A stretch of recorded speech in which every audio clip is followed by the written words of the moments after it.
Okay, hello everyone, welcome to the show. And today I'm talking to a scientific heretic, Professor Tim Noakes, that dared to challenge the food that we eat. Prof, welcome to the show. Thanks, Hugo. Lovely to be with you. Thank you for inviting me. Yeah, Prof, so I guess I would like to start here. How I got onto your work. I think I'm one of the few South Africans that did not read your book before I got into it. I was working with a scientist that worked at CERN. I worked at ITER at the time, International Thermonuclear Reactor. And I was getting very tired. My brain was foggy. And this guy said to me, you know what? The reason you're tired is because you're drinking a lot of Coca-Cola. And I said to him, it's complete nonsense. I used to play chess. And they used to tell us that you need to drink Coke to keep your blood sugar up so you could think. Okay. And he said to me, you know what? I'm not going to argue with you because you're going to get hostile. Just read this book. And the book he gave me was a book by a guy called Gary Taubes, I think that you're very familiar with. And that book is called Great Calories, Good Calories, Bad Calories. Yeah. So I think let's start there, Prof. Gary Taubes in his book, he wrote that scientists, nutritional scientists, are looking at nutrition through the wrong paradigm. They're looking at it through the second law of thermodynamics, which is energy in equals energy out. And you and Gary Taubes are saying that's nonsense. We need to look at it through a hormonal problem. Can you explain maybe the wrong thinking idea and why the correct one is hormonal? Yeah, so the calories in, calories out model suggests that you can exercise your calories off. So it doesn't matter what you eat, you can just do as much exercise as you like. And it essentially says that all calories are the same. And it doesn't matter where they come from. And the reason it's false is because the calories you eat determine, or should I say the foodstuffs you eat determine the foodstuffs you eat. And I didn't understand that. And the more carbohydrates and sugar you eat, the more carbohydrates and sugar you will eat. So my fundamental understanding is that you want to find the foods that will satiate you, take away your hunger. And then you will discover that you can eat fewer calories. And because you're eating fewer calories, you will then lose weight. It is true, you have to reduce your calorie consumption if you're going to lose weight. That's it. But the question is, how do you do it? And the only way that I've found, and I think in the literature, the only way that you can really do that is by eating highly satiating, nutrient-dense foods, which are full of animal fats and animal protein, and reduce the carbohydrates. And so that's kind of what I've come to think over the years. But I guess the counterintuitive thing that follows from that is that we need to eat fat to lose fat. And that doesn't sound like common sense. Okay, it's a bit difficult to wrap your head around that problem because I mean it makes sense, you know, I guess as a layman to say, you know, I'm going to eat food and I'm going to run it off and I'm going to lose weight. You know, that's essentially what the current nutritional advice is saying. And obviously that also doesn't make sense because it's basically telling you that eating McDonald's is going to be the same as eating a healthy meal and you just need to run it off. And I've never bought the idea that you can eat McDonald's and essentially run away a bad diet. Goodness me. Yeah, I'm sorry, I lost you. Do you want to start that question again? Yeah, because so you were saying about calories in, calories out, so you got to. Oh, I got to. Yeah, eat fat because fat's going to make you fat. Yeah. So okay, let's sorry, the thing disrupted a bit this side as well. So basically, it's saying that the counterintuitive thing for me is you eat fat to lose fat. Okay, and the current approach is saying you can run away a diet. You can basically eat any food you like, and you do exercise, and you're going to lose weight. Okay, and then you know it makes sort of sense. You know, if you're fat, you just need to do a lot of exercise. And the problem I have with that one is that if you think about it, it's basically telling you if you eat McDonald's and you run a marathon, you're going to lose weight. And, you know, it doesn't really work that way.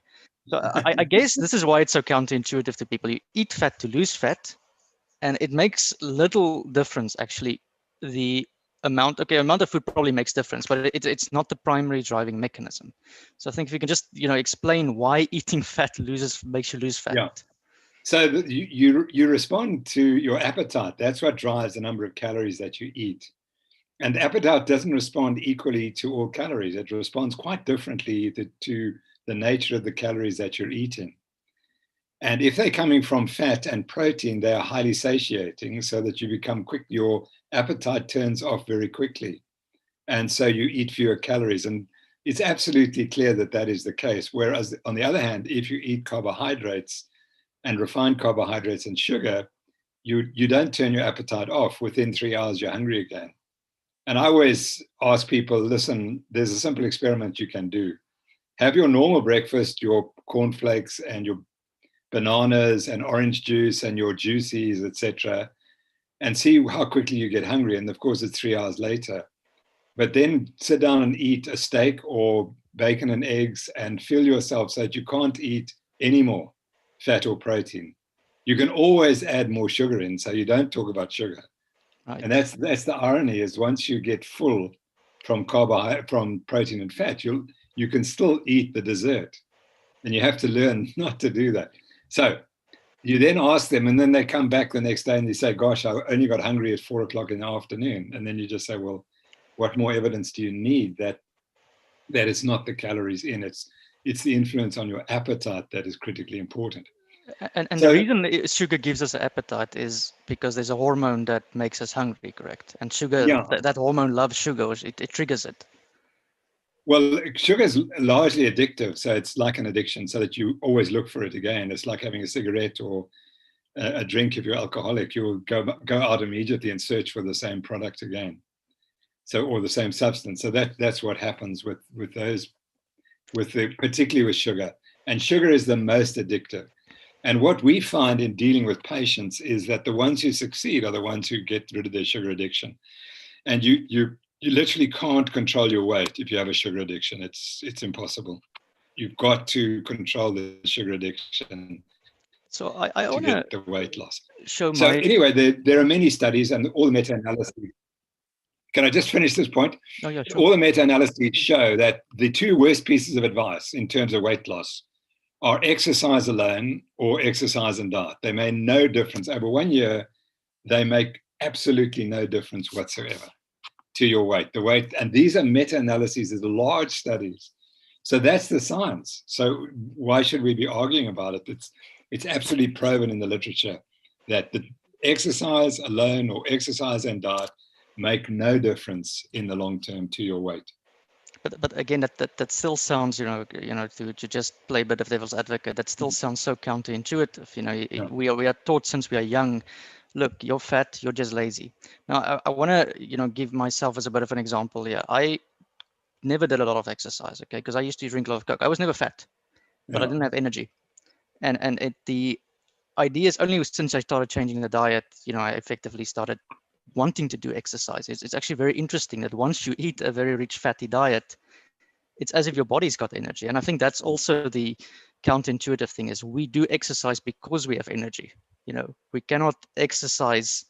It's literally impossible for fat people to exercise if they don't change their diet. I find it very difficult for them to do so. Yeah, I think you're absolutely right on that point. And it's something we forget. But just coming back to the other point, that exercise increases your appetite, so you just eat more. And one of my great students, who's currently working at University of Chicago, showed something else, which you never told. She took a large groups of people doing little exercise and doing lots of exercise. And she measured their daily energy expenditure by putting them in a chamber and measuring it. And what she found, that there's a point at which doing more exercise, you don't actually burn any more energy. Why not? Because you become sedentary. So if you're running 2 hours a day, the other 22 hours, you're absolutely sedentary. Whereas if you're running for half an hour a day, you will have another hour's exercise, you're walking around, you're doing your shopping and so on. So your energy expenditure is increased. And the other point that people forget is that when you're exercising, you're only burning a little bit more energy than you would be normally. Because normally you're expending energy, calories, just by living. You go out and exercise and you increase your calorie consumption a little bit. But it's not from naught to a lot. It's from something to a little bit more. And the equations never make that point. So they always overestimate how much energy you expend when you exercise, because it's not that way. Yeah. But so what then do you tell these bodybuilders? I mean, when I started doing the gym, everyone had what they call bro science. It's all experts in the gym, but none of them are medical advisors. And they're all telling you need to measure the calories, bro. You need to count the calories. That's sort of like the mantra about these bodybuilders. Like, what do you say to those guys? Just stop and and just eat your proper diet and do your weights, it doesn't matter?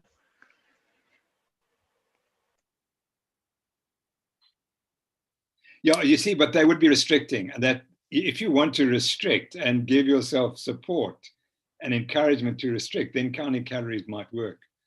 So it's a technique to control your weight. The reality is you don't know how many calories you're actually eating because the calculations are way out, nor do you know how much your energy expenditure, because you've got to get within 0.1%, 0.01% if you're going to lose weight. And there's no way in the world's most accurate laboratories that we could get you to balance your input and your output that close. It's utterly impossible, but your brain can do it. And the brain does it if you just eat to hunger, then you're fine. So I guess let's get to the brain then, because the brain is so fascinating that I remember I saw a video of where you were talking and you were saying that obesity is a disease of the mind. I think those were the words you used, the disease of the brain. Can you, I guess, explain how the brain regulates, glucose, ketones, all these type of things? And how is it the brain that makes you lose weight? Again, it's not a thing that we find intuitive. Yeah. So I wouldn't say the brain controls the ketones and the glucose, but those are controlled by what you're eating and the hormones that respond. So if you're eating lots of carbohydrates, you led into this, that you're secreting a lot of insulin. And that you basically, and people don't understand this, but if you have a high carbohydrate meal, your insulin shoots up and it stays up for about 3 or 4 hours. Now, during that period, sorry, let me take a step back. Insulin's main effect in pre-hominids, in other words, in our evolutionary history, was to do everything else but control glucose. Glucose control was a minor thing because why? When we were growing up as Australopithecus and the hominids, we weren't eating carbohydrates in any great extent. We might get honey occasionally, but the fruits that we ate were sour and they were small amounts, and they only came around every so often before the winter, in the autumn. So that was, or the spring. So that was, we had little exposure to carbohydrates. So we didn't need insulin to control our blood glucose. It was done by all sorts of other things. Then all of a sudden, when the agricultural revolution occurred 12,000 years ago, carbohydrates came into the diet. And now all of a sudden, the body had to find a hormone that could do the job to keep your glucose down. And it used insulin. The problem is insulin has about 8 other actions, which it does, which are detrimental. Most of them are detrimental to our health. So every time you eat carbohydrates, you secrete insulin, which stays elevated for 3 or 4 hours, during which time it's doing all this harm to your body. And that's what no one tells you. There's not one medical textbook that you can pick up which says these are the dangers of excess insulin. They don't exist. There are lots of books saying this is excess thyroid hormone or this excess cortisol. It's all described. These are the conditions. But for insulin, nothing. And that's the reality. So now you eat your carbohydrates, your insulin goes up, and the first thing it does is it switches off fat metabolism, so you can only burn carbohydrates. And secondly, it stores all energy as fat, so that the fat is stored away and you can't get access to it. And that's happening every day. People are eating 3 or 4 meals a day, and it's happening that their insulin is elevated, so they become carbohydrate burners and they can't get to the fat. So the fat accumulates and it sits there, stubbornly resisting getting rid of. But the moment you get your insulin down, your obesity starts to reverse. And we've known that because insulin is the hormone of obesity. It's without insulin, you cannot store fat. So that's the fundamental fact. Children with type 1 diabetes, when type 1 diabetes, before we had insulin in the 1920s, they all died they were completely malnourished. Along came insulin and they all suddenly got fat. Right. Because now that's what insulin was doing. It was driving the fat storage. So I want to get to insulin, but you spoke now about the agricultural revolution. And one of my interests is development economics. And obviously, the agricultural revolution did benefit humans. We did eat carbohydrates. We started staying in cities. We started using energy intense agriculture. Of course, we're eroding topsoil. It's another one of the things I'm concerned about. And there was a benefit. Now, the disease of industrialization used to be tuberculosis. And it seems to me that the disease of the agricultural revolution was insulin resistance. All the metabolic diseases, heart diseases, all of them seems to have some kind of link to insulin resistance. And if you look at the amount of people that are obese today in the United States, in particular, in South Africa, I don't have statistics, but I won't be surprised if it's similar. Europe, even France, which it's usually a very high fat diet, has got rising obesity. All of these problems are linked to insulin resistance. And I guess, everyone that is pre-diabetic, anyone that's insulin resistant has to be concerned about this. We have to be concerned about the food we give our kids. But how do we turn this around? Understanding that the industrial society that we have came about, through the agricultural revolution. So my view is very simple. And the reason why I was put in me was because I started speaking the truth. And the truth is that the medical schools are controlled by the pharmaceutical industry and by big pharma. And they have to have sick people eating their foods and ingesting their drugs to be successful. And so that's the medical model. The medical model is not curative, it is palliative and very expensive palliative treatment.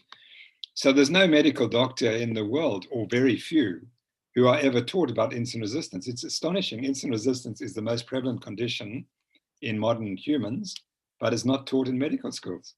And why not? Because if you understand insulin resistance, you understand that diet is the driver of all these chronic diseases, and therefore they're all behavioral diseases, and it's the foods you choose to eat that are causing them, and the treatment is not pills, it's behavior modification. And we can't teach that at the medical schools because of the control that is exerted by the pharmaceutical industry on the teachings in medical schools. So the doctors coming out. Why is that controversial? So the doctors coming out, why is it controversial? Well, look what happened to me. That's why. That's how controversial. No, but I'm asking. I have read the book, and it's really. It's such a shame that what happened to you. I would call it very close to a crime. To treat somebody that as a heretic. Essentially, they wanted to burn you at the stake for daring to say, "Listen, the reason we have diabetes." And to a layperson, again, this doesn't sound controversial. In the Afrikaans word, I always say for diabetes is suikerziekte, sugar disease. Okay, so it tells me intuitively that sugar causes diabetes. Okay, maybe, and when I Google this, they say, the name needs to be changed because this is not exactly what is happening. And I think to myself, but this is what my grandparents taught me. They said, don't eat too much sugar, you're going to get diabetes. And yet, it's almost like heresy if you say that. If you say carbohydrate, sugar, all of these things are linked to diabetes and insulin resistance. Insulin, sugar, pancreas, they're all linked. This is high school biology, right? And yet it is not taught. I just don't. So it's very simple. So aligned against me were endocrinologists and cardiologists and nutritionists. And why is that? Well, those are the three most controlled parts of our profession. Let's take the endocrinologists. Now, and to be a famous endocrinologist today, you have to have money to do research. And where's that money come from? It has to come from the pharmaceutical industry. And the only pharmaceutical industry that's making lots of money out of diabetes is the companies that are making insulin. So if you want to be the professor of endocrinology at any decent university anywhere in the world, you have to promote the use of insulin. Now, the problem is we now know because of the Virta Health studies and others that if you take a diabetic and you put them on a low carbohydrate diet, you can get them off their insulin within 6 months. 90% of the people will be off insulin. So that's a huge challenge to the industry. Now, if I were to get up as the professor of endocrinology and say, okay, guys, we're now going to treat all our diabetics without insulin and a low carbohydrate diet, I would be finished, as what happened to me would happen to that person. And it's exactly the same for the cardiologists. they've got this drug that is almost useless, which is the statins. And if Statins any of is them, for heart problems, yeah, apparently, right? were supposedly lowering cholesterol and preventing heart disease, which they don't do. They don't do. The evidence is absolutely clear in that case. And so you have to prescribe them, or else you're a bad doctor and you can lose your patients and so on. So So you're who's describing going to to do me that? a perverse incentive structure. Like you're describing to me corruption in the pharmaceutical industry. And I mean, this is not conspiracy stuff. If you just Google pharmaceutical lobbying, the pharmaceutical industry spends more money lobbying governments than weapons manufacturers and oil companies, which are considered to be the dirty industries combined every year. Okay. So there's something is telling me that if they give a lot of money to politicians and universities, that they want something back in return. And it's just surprising to me that Coca-Cola is funding a lot of cardiovascular institutes like Harvard, and even in Europe, they're doing it. And I asked myself, how can a sensible person think that Coke can be good for you, on that quantity? What has it got to do? So let me give you a lovely story there. So in 2015, Dr. Asim Malhotra, myself, and Steve Finney, who's a very, very famous medical endocrinologist, medical doctor and physiologist, wrote an article saying it's time to say the truth. You can't outrun a bad diet. And this article, which went to 1.5 pages, became one of the top 5% of all publications in medicine today. Still, it's ranked in the top 5% of all publications, and that's millions and millions and millions of publications. And what it said there referred to Coca-Cola's influence. And what next happened was a New York investigative journalist went and said, okay, looks like Coca-Cola is doing some funny things. And he then wrote an article in the New York Times, which exposed exactly what they were doing. And subsequently, it became apparent that they were funding a thing called the Global Energy Balance Network, which was headed by a former friend of mine, Dr. Steve Blair. Right. So now Steve Blair is so friendly with me that when he was president of the American College of Sports Medicine, he invited me to give the major lecture, which is amazing because I'm not an American, and Americans generally don't invite non-Americans to speak to an American college. So okay. I gave the lecture, and we were great friends. And then all of a sudden, I noticed that he was punting Coca-Cola. So there was you can go and see a video clip of him preparing for the London, carrying the torch at the London Olympics, wearing his Coca-Cola t-shirt. So what Coca-Cola did, they took all their most important scientists and they gave them the opportunity to be involved in the Olympics. And he was really special because he was allowed to carry the Olympic torch. It soon turned out that he was being given, he'd collected $3.5 million to make sure that the Chinese, listen, when they drew up their guidelines for healthy living, said that exercise is more important than nutrition. And that was driven by Coca-Cola. So Coca-Cola drove the guidelines for what happened in China. And Chinese so anyway, have lots of diabetes at the moment, from my understanding. Exactly. Precisely, they had the highest rate of diabetes. They suddenly, anyway, then he was exposed, and then the funding stopped to the Global Energy Balance Network. And his career ended. Incidentally, they recently rated all the sports scientists in the world, and he's rated the one most cited sports scientist in the world. So that's how influential he was. But in the end of his career, he was really a spokesperson for Coca-Cola. And I quoted him in one of the books I wrote, and he said, we've been told all these years that it's what we eat that drives our obesity. He said, there's absolutely no evidence for it. It's all about exercise, which is nonsense. But what astonishes me is that with all the money flowing into this perverse system of incentives, that they could never prove that a high carbohydrate diet could make you lose weight. With the amount of studies, I remember I think it was in your book that you cited a bunch of observational studies. And we know observational studies is just hypotheses. It's correlation, causation. It doesn't mean anything really.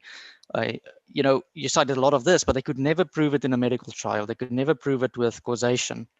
And yet this amount of money was keeping on flowing into the same area, and it's reminding me of this pandemic, where here in France we've got a very famous doctor called Didier Raoult, who happens to be the world's most cited infectious disease expert.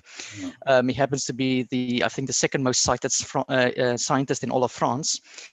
And for some reason, they did not want to listen to his advice, to the extent that he was kicked out of Macron's advisory council. And now he's being prosecuted, like you were, for daring to suggest that a cheap drug, which we can't name here because we get deplatformed, might cure everything in a pandemic. And at the same time, he's treated like 6,000 patients using it. It just sounds to me like it's the same story from a different version. And I guess the question from here is, how do we fix this perverse incentive structure? Like, what is the solution to it? Because it's obvious the money is controlling the treatment and the politics, and the public is, I think, aware of this, but we don't know what the solution is. Yeah. Let me just make the point that the pharmaceutical profession is in deep trouble, because they've got no new drugs and their profit margins are just dropping like this. And eventually there's a point where they're no longer viable. And that's not too far in the future. So the only hope they have is vaccines. And that's why this coronavirus vaccine is so critically important for the survival of the pharmaceutical industry. People don't see that, but that's why you get criticized if you say that you don't need a vaccine, you just need a particular medicine. So that's the reality. And the pharmaceutical industry has been the big growth industry over the last maybe 15 years. That's where all the big profits were being made. And that's now being taken away. So they're going to fight. What do we have to do? Yeah. We just have to educate people. That's what we try to do through my foundation and through all my talking and writing and all the people in the low carbohydrate story. We try to teach people that it's what you eat what's important for your future health. I've just had an amazing interview with a guy, a South African, who reversed his dementia by going on the low carbohydrate diet. And I mean, he was speaking very eloquently, and he was clearly a top businessman in his day. And he says, now we've got to get this message out that dementia is not the way it's described. You don't just wait for it to happen. You've got to reverse your diabetes and prevent diabetes and eat a ketogenic diet, plus many other things, but then you can reverse your dementia. Correct me if I'm wrong, but isn't it Alzheimer's or dementia that's considered to be a new form of diabetes now? Yeah, correct. It's called type 3 diabetes. And that's absolutely correct. Yeah. And that is the excess amount of glucose in the body, I guess, in the brain. Essentially, we're saying your brain clogs up, but it can't work eventually when you get older. Yeah, the brain becomes insulin resistant. And because the glucose is the major driver, or it doesn't have to be, but if you're eating a high carbohydrate diet, glucose would be one of the main sources of energy. It doesn't have to be. And so that once you become glucose insulin resistant, your brain gets starved of energy because it's not getting enough glucose. And if you're only eating glucose, that's the problem. If you're eating a high fat diet, it's fine, because then you'll lose ketone bodies. And that's what he's done. He's shifted from being a glucose metabolizer as a diabetic to being a keto metabolizer, and then his brain can come right again because he's getting the energy it needs. And how old is he, if I may ask? He looked well into his 60s, might have been even early 70s. Wow, and that means you can still have a because I mean, Alzheimer's. I have an uncle that had Alzheimer's, and they drank too much alcohol, but they ate sweets, all these things, and in their 60s already, they were losing everything. And well, testing today shows that people at 40 are already losing brain function if you test it closely enough. And if you give them ketones, their brain function improves immediately within half an hour. That shows you what's going on. Well, to tell you my case, and that's why I'm very thankful for what you've done and what Gary Taubes has done, is I do a lot of equations, a lot of the differential equations, and I do finite element analysis, and I need to think for my job. Yeah. And I was coming to a point where I had brain fog. Now, the interesting thing is I was never overweight. I don't think it's not a question of having to do exercise to lose weight. It was a question that the brain fog was coming. And since I went over to eating a primarily, high fat diet, it's as if my brain is functioning as if I'm 21 again. I'm now 30 years old. I was at 25, it started going down. And I read somewhere that at 25, that is when you start picking up insulin resistance symptoms. I mean, can you maybe explain why that would be? Yeah, that's interesting, because that's exactly what happened to me, although I didn't read it at the time. But going back, I've got tests on me when I was 28, and I was profoundly insulin resistant, amazingly insulin resistant. But it was covered up because I was running 10 miles a day and running marathons and ultra marathons. So I was burning up quite a lot of carbohydrate. But then there after the next 10 years, my performance impaired and my health started to go down. But I didn't realize it at the time what was the cause.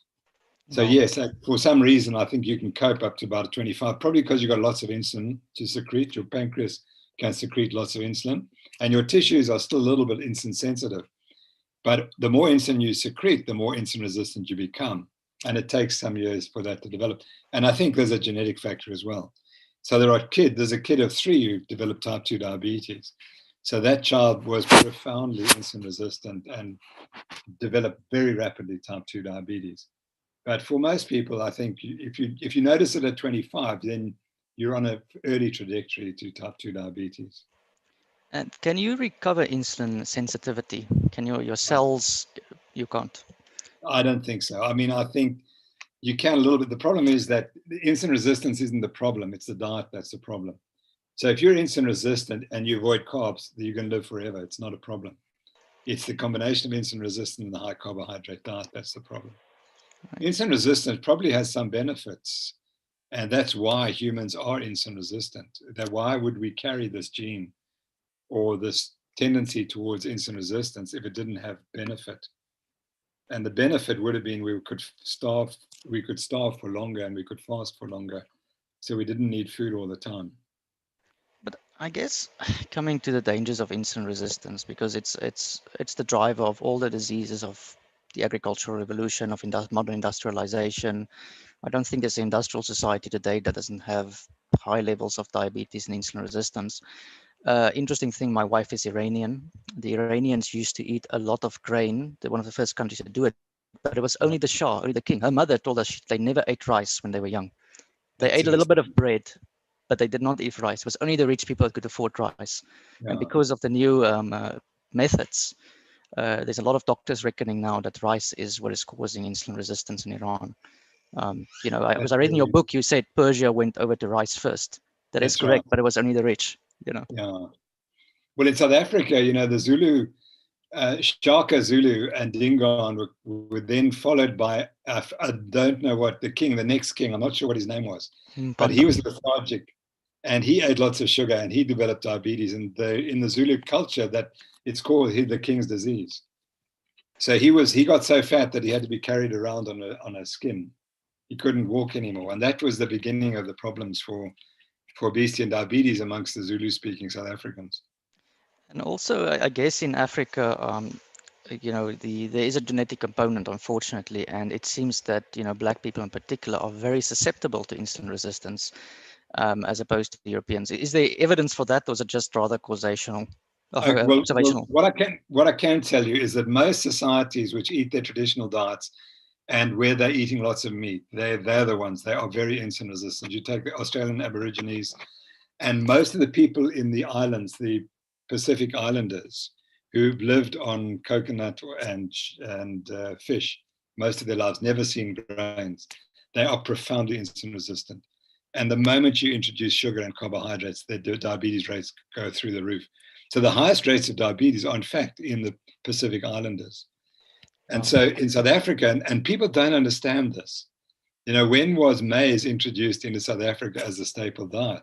It was only in the 1910s for various reasons when the mine started, and I'm not going to go into the whole story. So pop is not a traditional African diet. It's not. It's not.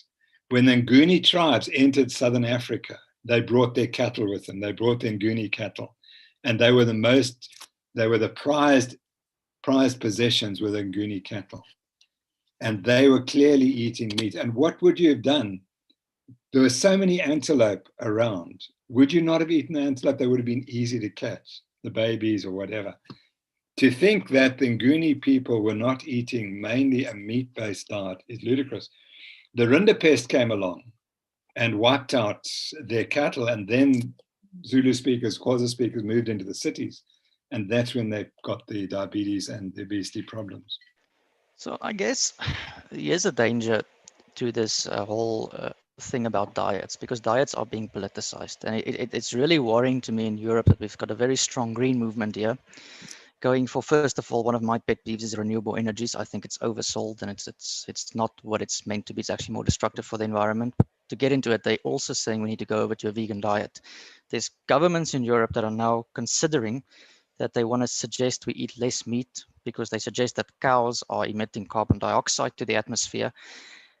And I guess where it is going is, I'm sure you're familiar with Alan Savory's thesis of regenerative agriculture, holistic management, where he's making the point that actually rudiments develop the symbiosis with grass, and if we take away the rudiments, we'll create desertification. I mean, do you share that view and the danger that we're going into?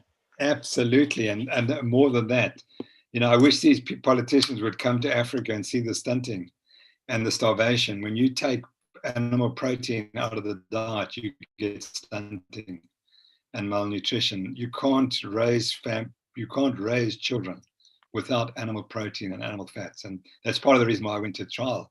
And it's absolutely clear. All the evidence shows it, that when you take a rural community and you add eggs and meat and milk, the health of the population increases dramatically. So these people sitting in Europe and eating their foods and telling the rest of the world what we should be eating based on an elite European model, it's absolutely sacrilegious, criminal. And it's part of this great reset agenda, which I don't really fully understand yet. But everything comes back to that politically now. Yeah, I've had a personal correspondence with a guy who'll be on the show called Joel Kotkin, who is an American who wrote a book now called Neo-Feudalism, A Warning to the Middle Class. And essentially, he's been warning for years about this ideology born largely in, I would say, the California, the United States. Sadly, if you look at places that have adopted renewable energies, vegan diets, things like this, you saw increased poverty, energy poverty. You wouldn't believe that Germany, of all places in the world, has got people gone into poverty because of energy policies, and they've got children that are stunted and that are not developing properly. And there's another one I would like to ask you about. I'm not sure. Are you familiar with the work of Dr. Mike Mew, MEW? No, I don't know.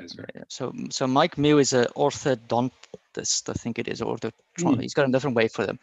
Yeah. And he's making the very important point that if we don't feed kids hard food like meat when they're young, look at all the kids raised as vegans. They've got this, what we call industrial disease, the big mouth.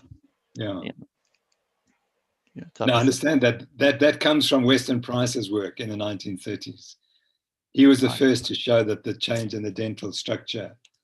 What he did was he was a dentist in Cincinnati, I think. And then he noticed that all his children got bad teeth and the dental caries were increasing. And he said, I'm sure it's the diet. And the reason he thought it was diet were two reasons. Firstly, he knew that the fossils in Southern Africa had perfect teeth. So all these ancient fossils had perfect teeth. So, okay, what were they eating? And then he noticed that type 1 diabetics in his clinic all had perfect teeth, but they were eating a high-fat diet in those days because that was the only way you could live with type 1 diabetes. And their caries would get better, their cavities would improve. So he spent 10 years traveling around the world looking at traditional, and they call them primitive, and they're not primitive, but they call traditional societies where they hadn't changed the diet. For example, one of them was the Lochendal Valley in Switzerland, which you could not get there, but you had to climb over 3,000 meter mountains to get to the valley. And the valley people were completely isolated from all the rest of the Swiss. And they were the most healthy people in Switzerland. And all they ate were cows, and they drank milk and cheese, and they had a few berries during the summer. And that was it. And they were recognized as the healthiest people in the whole of Europe. Wow. So he wrote about that, and he noticed then that. Yes, I can. And then as soon as the industrial foods arrived, within one generation, the face would become thinner, and the other abnormalities you described would happen. Wow. But I guess what I would like to ask these European politicians is, how are you going to explain to the Nguni tribes in Africa who put their wealth in their cattle, okay, and the Buffalo Indians in America, How are you going to explain to them that what you value and what you take serious? I mean, some of those tribes and cultures take cows as serious as we take gold. How are Yeah, you going to tell the Swiss not to have dairy cows? What are they thinking of this ideology? And do they see the destruction that they're trying to do? Because yeah, it is getting serious. You know, we try and laugh it off, but at the moment in France, they are seriously considering legislation to ban red meat. You yeah. know, Now I'm sure, and I'm sure it will happen because Macron's also one of these guys. yeah, He's promoting the lockdown and the coronavirus, everything. It's all the same. And the coronavirus is lockdown is part of this of driving the same message. And so it's not don't think, we will think for you, and that's it's very frightening. yeah. I guess what I would get into in another point here is the need for heretics. You now know what it is like to be ostracized by the establishment, which I think, I mean, reading just what happened in your book, I felt very, empathetic to what happened to you. And I think I've seen it before in life when people turn on their friends or they tell their friends they're wrong. I can imagine, going through a process like that. But why is heresy so important for scientists? Why should we dissent? I mean, it should be an obvious question, but I'd just like to get your view on that. Yeah, because science is never settled. It's always open to new interpretation and new information. Einstein said it best. He said that I can never be certain that my theories are correct because I can never be certain that I've done this hypothesis, I've tested this hypothesis with the one definitive experiment. I don't know that there's another experiment that I could try that would disprove my hypothesis. So science is all about disproof. It's not about proof. And we're just moving away from that. Now you're paid for finding what the funders of your research want you to find. And so the inquisitiveness has just gone out of investigations. So I always was successful because I looked at what didn't agree with what other people were saying. And the moment I saw something that didn't fit, one piece of evidence, it didn't matter what piece of evidence it was. If it didn't agree with the prevailing paradigm, I knew it was probably correct. And it just had to be one paper, one scientific paper. And so we were trying to do studies that we thought would fit into the mold, and we found that they didn't fit the mold. And we either had to then forget them and become part of the mold or the conventional beliefs, or we pushed them in the unconventional beliefs. And the beauty of being unconventional is it doesn't take much to prove your point. People may not believe you, but it just takes, for example, I'm quite well known for developing the central governor model of exercise, which is the brain regulates exercise performance. And you only have to do one test to prove it. It's so simple. And the one test is the other model is that as you exercise, you start to use or recruit, we call the word recruit, more and more muscle fibers. And then these muscle fibers become tired. And so then you have to recruit more fresh fibers. But once you've recruited all of them, you're finished. So when you're finishing the Comrades Marathon and you're running up that final hill, if that model's correct, then you would be recruiting 100% of the muscle fibers in your legs. Turns out you're recruiting 40%, and you feel terrible. You can't go any faster, but you're only recruiting 40%. So therefore, the model's wrong. One experiment, one finding destroys the whole model, and that's the beauty of the experiments which disprove the wrong hypotheses. So you're talking now the word paradigm. There's the book by Thomas Kuhn, The Structure of Scientific Revolutions, and I think anyone that's interested in science needs to read that book. As to what happened to you is a textbook example of what Kuhn already said, I think, in 1956 or when it was.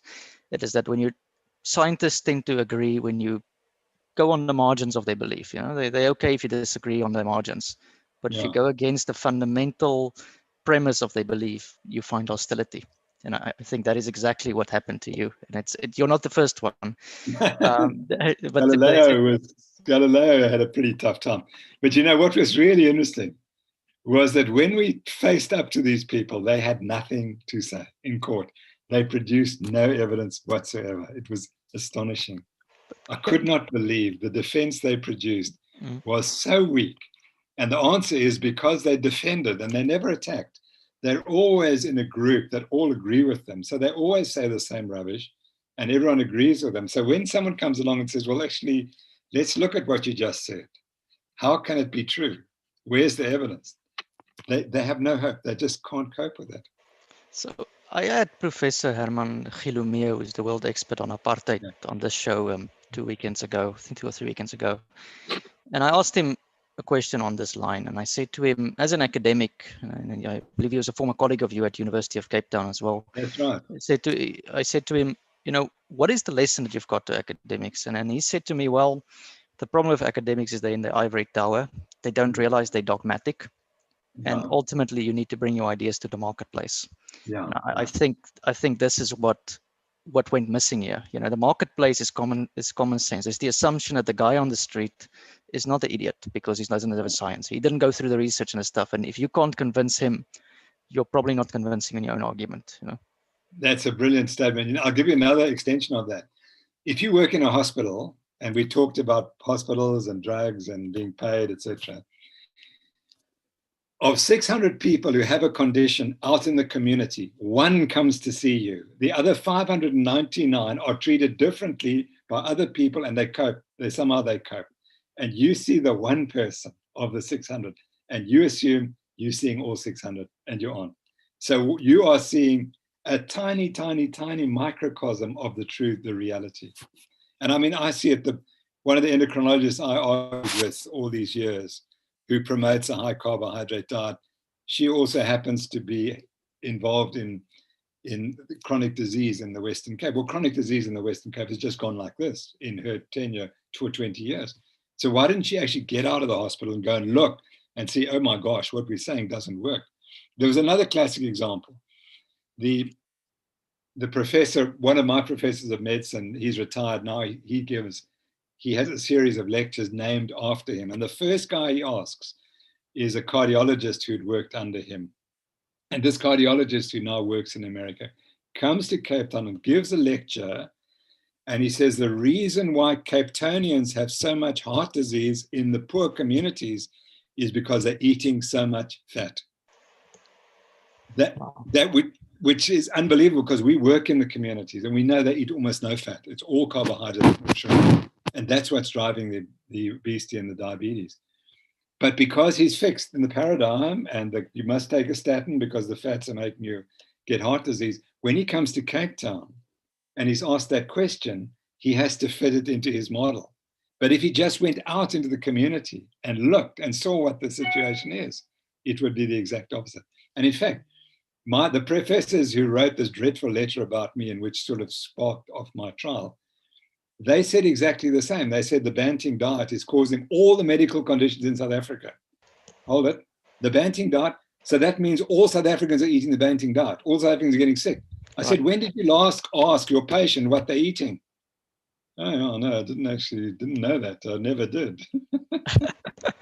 I find it's comical, if it wasn't for what you went through. I think obviously now in hindsight it's more funny, but at the time it's obviously pressing and people were intimidating you, and I believe you were threatened as well. But let's just put it together, the ridiculousness. You had to go to court to defend a diet. I mean, the absurdity of this thing, that the money wasted and the absurdity, and then the people who accused you could not even defend because they didn't understand what they were defending. No, that's right. They absolutely had no clue. And then they had to court that they couldn't find any expert witnesses. And the expert witnesses they found were so hopeless and completely out of their depth and it was the first time. So the one lady, the chief expert witness, was the lady who wrote the South African Dietary Guidelines. In 5 minutes, my lawyer had destroyed her. Dr. Rocky Ramdas had destroyed her completely, utterly. And it was the most embarrassing moment in her life, I think, because she had never been challenged. In 75 years, she'd never once been challenged. Have the guidelines changed? Are they still the same? No, that was what Rocky was so funny, because he said, so Professor Foster, here are the 2005 dietary guidelines for South Africa, which you drew up. Can we go through them? And so they go through them. So he says, did anything happen between 2005 and 2015? I mean, did South Africans become fatter or have more diabetes? Oh, yes, no, there was lots of diabetes and lots of obesity. So he said, can we go through the 2015 guidelines? So tell me, which of the guidelines related to the fact that South Africans got fat and diabetic? And that you change the guidelines. No, there's no change in the guidelines. But the current existing guidelines worldwide, is there any country that's giving you hope about guidelines, or do you think it's just, you know, the same old stuff? No, the guidelines are controlled by the industry. The industry controls the people who are drawing up the guidelines. That's the problem. I mean, Nina Teicholz, who wrote the other book we must mention, Big Fat Surprise, she is trying as hard as she possibly can to expose the dietary guideline committee that's drawing up the new guidelines. And it's difficult because 11 of the 20 are funded by industry, and they're a front for industry. And they will continue to promote the saturated fat's bad for you and sugar's fine. Well, that's the same point that Alan Savory is making about agriculture. Okay, he's essentially promoting, you know, rudiments, you know, to restore the grasslands, and he's done an enormous amount of success in America and in France and in Zimbabwe, of all places where they started. And he makes the point that institutions, and he refers to the work of John Ralston Saul, who wrote the book Voltaire's Bastards, I think the year I was born. And I think that's a book that explains this whole story to me, where he says these institutions will never change unless public opinion changes. And until we get to that point, you know, we are just wasting our time arguing with these guys. Yeah. But, you know, that's why this election in the United States is so important, and the result is so important. Because if it's true what has happened and there's been voter suppression, it will show that the voters in America have changed. They realize what's happening and they're trying to change. Well, it's I going to looked be at the results. really interesting to see what happens when the votes are finally correctly counted, to see what the outcome is. But because there are some people predicting a major shift away from all the problems that we talked about towards we want the truth, guys. We want the truth. My take is, so I've been talking to my American colleagues about this and who work on census and polls, and they say, well, even if we accept the results as they are, Joe Biden won, okay, well, that's fine. But look closely at where he won and where he lost. And what you can see, for the first time, African Americans and Latino voters shifted to the Republican Party. The Republicans is now the party of the working class. And I think it's a very good thing that this entire Davos Great Reset, you know, I don't call it a conspiracy. I think it's useful idiots, people who believe that they are right. It's a good thing that now, for the first time, this stuff is out in the public, and the public can judge for themselves. And I think these people are going to realize that they do not have public opinion on their side. And I don't want to be the politicians having to give an account. You know, in France already, Macron has lost the lower house, for example. Fantastic. These things are, they are slowly and surely happening. So I think it's going to be a very interesting 4 years. I just hope that the arguments we're making now about nutrition, about agriculture, about renewable nonsense, that all these arguments, you know, drives public opinion, and that you can have some sensible policy coming out of it.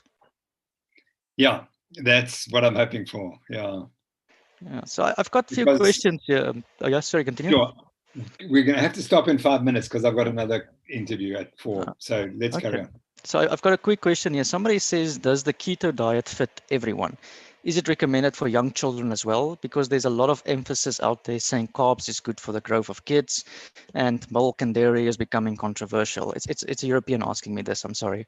Yeah, no, that's nonsense. If you raise your kid on keto, they're going to be so far advanced of all the other kids, you just won't believe it. And I see it every day because people speak to me about it, raising their children keto. And they're much better off than the others who are becoming diabetic, already obese at a young age. Yeah. Okay, and then I've got a question here from somebody on fasting. Do you have an opinion on intermittent fasting, I suppose, and long-term fasting? You know, I know that keto research has gone into this direction as well. Yeah, I think intermittent fasting is absolutely essential. I think everyone should do it, because that gets your ketones up, and ketones are crucial to your health. They have anti-inflammatory effects. They improve your brain function, as you described. So you want to be intermittent fasting. There's no question about it. Eating continuously every 3 hours is the worst way to manage your health. And intermittent fasting, to make it stupid, is either skip breakfast or dinner, right? It's not that complicated. That's right. Yeah, it's not at all complex. Okay, so yeah, I've got. I think we're going to stop here, Prof. Thank you very much for the time. And again, I just say I don't think people thank you enough for giving this. I mean, a lifestyle change, the fact that your medical bills are down, there's so many benefits by just changing your diet, you know, and I think you're definitely not thanked enough for what you've done. So thank you again No, for what the service you've done to the country and you know, people beyond it as well. that's so kind of you to say that. Thanks, Hugo. I appreciate that very much. Yeah, thank And you. I think in time, you know, people will. Mhm. I get so many thank yous. I think most doctors never really get thanked, and I get this wealth of thanks. So I do appreciate you saying it as well.